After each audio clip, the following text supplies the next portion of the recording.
Hey, what is going on, you guys? I'm FlipArtz and welcome to this commentary video. Today I'm going to be talking about my whole opinions on the Grandmaster Prestige and if it's a good thing that we have the Prestige loot for elite weapons. So a lot of you guys have been asking me questions like, am I personally going to be going all the way to Master Prestige or Grandmaster Prestige? And if it's worth it for some of you guys that are only Prestige maybe 3, 5, 9 to go all the way to Grandmaster Prestige, or should you guys quit while you're ahead? Also, if it's a good thing that we're able to earn our elite weapons now instead of getting them through supply drops, and how come the AK-12 RIP isn't a part of the Grandmaster loot? So first things first, honestly, I think having Grandmaster Prestige is not even that much of a big deal. I mean, there are people who are already Master Prestige and they've been sitting on Master Prestige for maybe a few months now. They have nothing really else to do in this game besides use other new weapons and get camos for them and so on. Or maybe just try to unlock new player cards and emblems and stuff like that so they could just get more customization and stuff like that. But honestly, again, Grandmaster is not even a big deal. We've seen this in other Call of Duties before. It's not a unique thing. It's a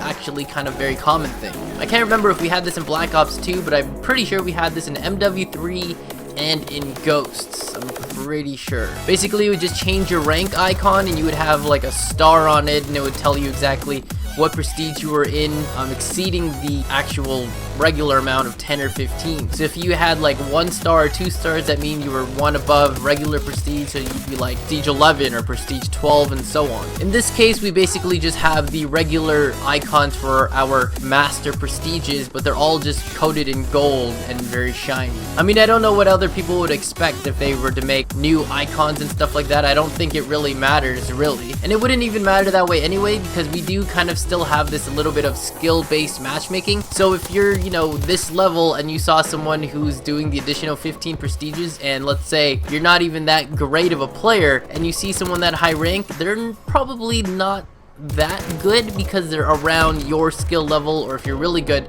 then, you know, obviously they're really good as well. So either way, I mean, for me personally, the prestige level that you are doesn't indicate your skill level whatsoever. Not that this is what this topic is about at all. Grandmaster Prestige, at the end of the day, it's not a bad thing. So for those of you that are not near Master Prestige like myself, so for those of you that are only like 2 or 3, maybe even 5 or 6, it's really up to you at the end of the day. Do you want to continue prestiging in this game? There's no one stopping you from prestiging, there's no one telling you that you have to, and you're not really missing out on too much aside from being able to earn your elite weapons here on the Master Prestige way to Grandmaster Prestige.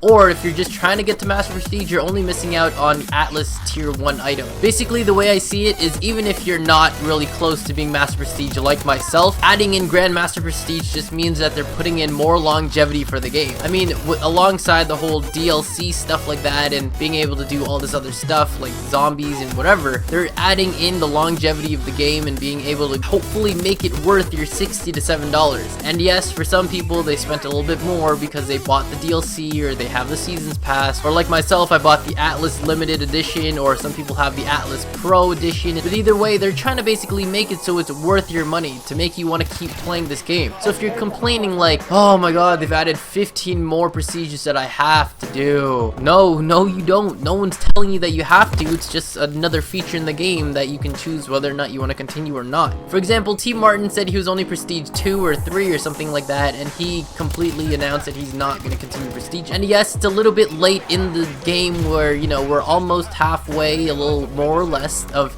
Advanced Warfare's life cycle, where is it a good thing that they've announced it so late in the game or early in the game or whatever? And it just is what it is. So if you don't want to prestige, you really don't have to. The only thing that I think that you'd be missing out on from not Grandmaster prestiging is that you're not going to be getting the Grandmaster Prestige character gear. I mean, it looks pretty cool, to be honest. It looks pretty dope. I don't like purple anyway. Purple is probably one of my least favorite colors. Sorry for those of you that like purple. I'm sorry. I like colors that aren't purple. But either way, I mean, that's all you're really going to be missing out on. You're going to be getting a purple gear set and gold prestige icons. And then when it comes to getting your elite weapons, like the Obsidian Steed, Goliath, Silver Bullet, and yes, I do have a picture here so I can see exactly what I'm talking about, it really doesn't matter that much. I mean, the way I see it is that they could have fixed it in a way where you could at least pick what kind of elite weapons you would like from that prestige, and that would have been a little bit better. I mean, getting the Obsidian Steed right off the start is great, and then you go into the Goliath, Silver Bullet, Sledgehammer, and then you start thinking like, well, do I really want a shotgun? It's mixed reviews, really. I mean, certain people who really like shotguns and then they get the first prestige, they're like, I don't even like assault rifles, I don't want the Obsidian Steed, and vice versa and so on. And then there's a lot of controversy like, why is the Bare Fist in there and not the Insanity, because apparently the Insanity is better? Or why is ASM1 Speakeasy and the Strider in there, and how come they didn't put in the RIP? And honestly, I don't know. I don't really like the way that they set up the way for in particular ones of which weapons go where and so on, and which one you get to earn. I thought you would have just been able to choose which one you wanted, like a permanent unlock kind of thing, and it was like, I want to get this one, and then you would be able to have it, and then you get to keep it, and that's yours. Now the question also is, by getting, let's say, the BAL 27 Obsidian Steed or the MP11 Goliath, does it count as an elite weapon tier, or are you going to have it as a non-redeemable kind of item? That's kind of one of the things that I want to know as well. But all in all, I mean, I already have a good bit of this. I mean, I don't have the Obsidian Steed. I do have the Sledgehammer. I do have the money. I do have the Loophole, the Bare Fist, and the Strider. Again, it's not actually easily get them through supply drops. It's just that you get supply drops anyway, and the chances of you getting an elite weapon aren't very high, but at least the chances of you getting them are there rather than not being able to get them at all. So either way, to summarize, what do I think about this whole thing? It's a good thing, really.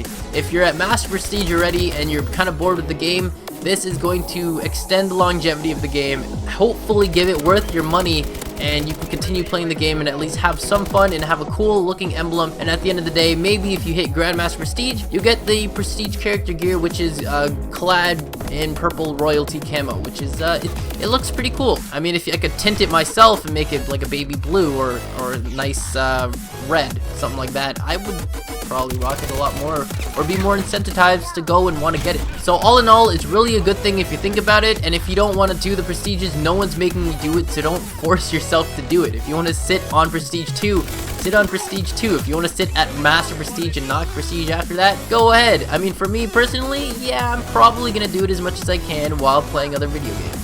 So anyways, that's all I have to say about it. If there's anything that you guys want to say, leave them down in the comment section down below. Let me know what you guys think, because I know there's a lot of people who are very opinionated and they want to just argue about stuff. And by all means, go ahead. Just don't be mean to each other in the comment section before I have to come down there and teach y'all a lesson. Not really. But again, leave your comments down below. Let me know what you think. Do you think that it's a good thing that you're able to earn the elite weapons? Or do you think that you should be able to choose what in particular elite weapons you want and from what tiers? Such as, I want to be getting something from the assault rifle tier and in the BAL 27 section or the AK-12 section or something like that. So anyways, I hope you guys did enjoy this video, and if you guys did, please hit the like button down below, and if you're new, subscribe. That way you guys can get all the latest updates and stuff like that on video games I'm playing, such as, you know, Call of Duty, Dragon Ball Z, Xenoverse, we got some, what is this over here, Dying Light, you know?